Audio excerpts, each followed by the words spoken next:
SIP में निवेश करने वालों के लिए एम्फी की एक अहम रिपोर्ट सामने आ गई है।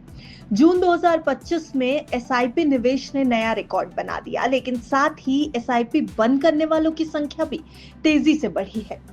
सवाल ये उठता है कि क्या निवेशक घबराने लगे हैं या फिर ये बदलाव एक रणनीति का हिस्सा है। एसआईपी स्टॉपेज रेशियो के बढ़ने का आखिर मतलब क्या है और इसके बावजूद म्यूचुअल फंड्स में निवेश कैसे लगातार बढ़ रहा है।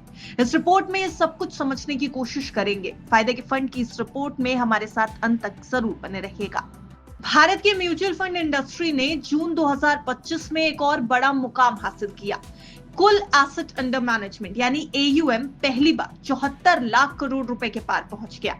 इस ग्रोथ को रिटेल निवेशकों की भागीदारी और एसआईपी निवेश की कंटिन्यूटी ने मजबूत आधार दिया है। अब अगर जरा आंकड़ों पर आप नजर डालेंगे तो एसआईपी इनफ्लो जून 2025 में लगभग 27,269 करोड़ रुपए का आया। एसआईपी का एसेट अंडर मैनेजमेंट यानी एयूएम 15,30,000 करोड़ रुपए बैठता है। एसआईपी खातों की संख्या की अगर बात करें तो जहां मई में यह संख्या 8.56 करोड़ थी, वहीं जून में यह संख्या 8.64 करोड़ हो गई है। यह पहला मौका है जब एसआईपी इनफ्लो 27,000 करोड़ रुपए के स्तर को पार कर गया। मई 2025 में यह आंकड़ा 26,688 करोड़ रुपए था, यानी जून में करीब 2.2% की बढ़त देखने को मिली है। लेकिन चौंकाने वाले आंकड़े आ रहे हैं एसआईपी स्टॉपेज रेशियो के। ये खतरे की घंटी है या कोई रणनीतिक शिफ्ट है, इस बात को समझने की कोशिश करेंगे। लेकिन पहले आंकड़ों पर आप नजर डालिए। एसआईपी स्टॉपेज रेशियो की अगर बात करें तो ये रेशियो बताता है कि जितने नए एसआईपी रजिस्टर हुए हैं उनके मुकाबले कितने एसआईपी बंद हो गए या उनकी मैच्योरिटी हो गई, यानी वो पूरे हो चुके हैं। तो जून 2025 के आंकड़े पर अगर आप नजर डालें तो स्टॉपेज रेशियो है 77.77%। वहीं मई 2025 में ये 72.12% था, यानी बीते महीने जून में स्टॉपेज रेशियो बढ़ता हुआ दिखाई दे रहा है। वहीं जून 2024 से अगर इसकी तुलना की जाए, यानी पिछले साल के जून महीने से, तो जून 2024 में यह आंकड़ा था 58.68% का। जून 2025 में 48,15,000 एसआईपीज बंद हुए या अपने तय समय पर पूरे हुए। मई में यह आंकड़ा 42,66,000 था। वहीं 61,91,000 नए एसआईपीज रजिस्टर भी हुए हैं, जो मई के मुकाबले जून में ज्यादा है। मई में यह आंकड़ा 59,15,000 था। लेकिन अप्रैल 2025 से अगर इसकी तुलना की जाए, क्योंकि अप्रैल 2025 में एसआईपी डिसकंटिन्यू करने वालों की संख्या चौंकाने वाली आई थी। 2025 के अप्रैल महीने में 1,36,00,000 एसआईपी बंद हुए थे, जबकि सिर्फ 46,01,000 नए एसआईपी जुड़े थे। अब आखिर इन आंकड़ों का मतलब क्या निकाला जाए। देखिए, एसआईपीज बंद हो रहे हैं, लेकिन उतने ही या उससे ज्यादा नए एसआईपीज रजिस्टर भी हो रहे हैं। यानी निवेशक एक एसआईपी बंद करके दूसरों में शिफ्ट हो रहे हैं या फिर अपने पोर्टफोलियो को रीबैलेंस कर रहे हैं। वैसे इन आंकड़ों को तो हमने आपके सामने रख दिया, लेकिन अब इन आंकड़ों के आधार पर कुछ बेहद इंटरेस्टिंग स्टेटमेंट्स भी दिए गए हैं। उनको भी जान लीजिए कि आखिर एक्सपर्ट्स क्या कह रहे हैं इन आंकड़ों को देखकर।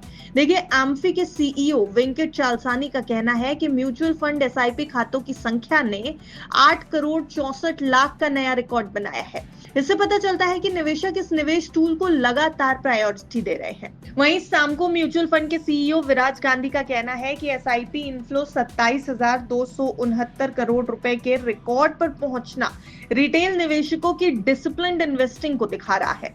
ये एक टर्निंग पॉइंट हो सकता है जो ये दिखा रहा है कि लोग अब मार्केट में उतार चढ़ाव के बावजूद लॉन्ग टर्म ग्रोथ पर भरोसा कर रहे हैं। अब आपको कुछ आंकड़े रिटेल निवेशकों के भी बता देते हैं। जून में एसआईपी का एसेट अंडर मैनेजमेंट कुल mutual fund asset under management का 20.6% हो गया है, जो कि मई में 20.2% था। रिटेल निवेश की स्थिति यहाँ पर क्या है? देखिए, रिटेल म्यूचुअल फंड फोलियोज को अगर देखें जिनमें इक्विटी, हाइब्रिड और सॉल्यूशन ओरिएंटेड फोलियोज एक साथ होते हैं, तो ये आंकड़ा मई 2025 में 18,84,00,000 था। लेकिन जून 2025 में यह बढ़कर 19,07,00,000 हो गया है। वहीं टोटल म्यूचुअल फंड फोलियोज की संख्या में भी बढ़त हुई है।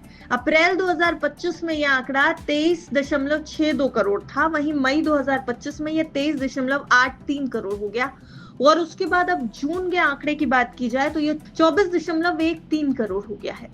अब आते हैं रिटेल के एसेट अंडर मैनेजमेंट में, यानी रिटेल एयूएम पर। यहाँ पर भी इक्विटी, हाइब्रिड और सॉल्यूशन ओरिएंटेड स्कीम्स एक साथ आती हैं। तो मई में जहां पर यह आंकड़ा 42,19,000 करोड़ रुपए का था, वहीं जून में ये 44,39,000 करोड़ रुपए का हो गया है। इन आंकड़ों से ये तो साफ है कि भले ही कुछ एसआईपीज बंद हो रही हो, लेकिन कॉम्प्रिहेंसिव तौर से रिटेल निवेश का आकार और गहराई दोनों बढ़ रहे हैं। एसआईपी स्टॉपेज रेशियो का बढ़ना चिंता की बात जरूर हो सकती है, लेकिन जब तक नए एसआईपीज का रुझान बढ़ता रहे और रिटेल निवेशक बाजार में भरोसे के साथ टिके रहें, तब तक ये ट्रेंड बाजार के लिए स्वस्थ कहा जा सकता है। रिटेल निवेशक एसआईपी के जरिए न सिर्फ निवेश कर रहे हैं, बल्कि समय के साथ अपने पोर्टफोलियो को स्मार्ट तरीके से मैनेज भी कर रहे हैं। यही निवेशक भारत के म्यूचुअल फंड बाजार की असली ताकत भी बनते जा रहे हैं। अब 100 लाख करोड़ रुपए का एयूएम का लक्ष्य दूर नजर नहीं आता। हालांकि हमने आपके सामने एम्फी की रिपोर्ट में आए ये आंकड़े एक वीडियो के तौर पर रखे हैं, लेकिन बिस्तक की आपको सलाह है कि अगर आपको कहीं भी निवेश करना है, किसी भी एसेट क्लास में दांव लगाना है या अपनी पूंजी को कहीं निवेश पर लगाना है, तो अपने फाइनेंशियल एडवाइजर या निवेश सलाहकार की राय जरूर ले लें। Bureau report, बिस्तक।